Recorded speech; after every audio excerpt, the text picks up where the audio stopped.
and when they hit the ground they kind of stop. What I can next do is tell the debris when it hits the ground a few times to actually completely stop, and the way I'll do that is I'm going to create a new event.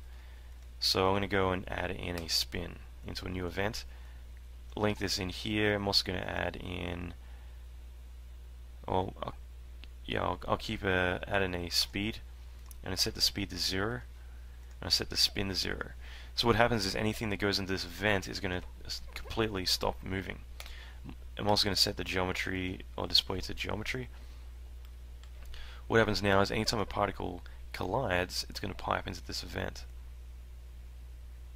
Okay, so it doesn't look too realistic, so we can tell us to collide 5 times before it stops. I'll turn this back to real time, but now we have this explosion, and it might bounce a couple of times.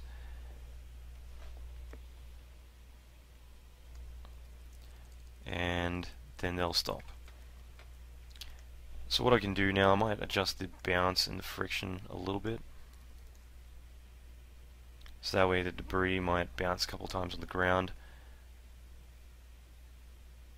and then eventually slow down.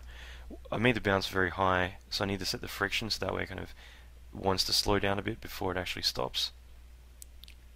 And if I find it's not really matching what I want, I can set the collision to a bit higher so that way it bounces a few more times before it stops. So we have a bit of control in there to what we're doing.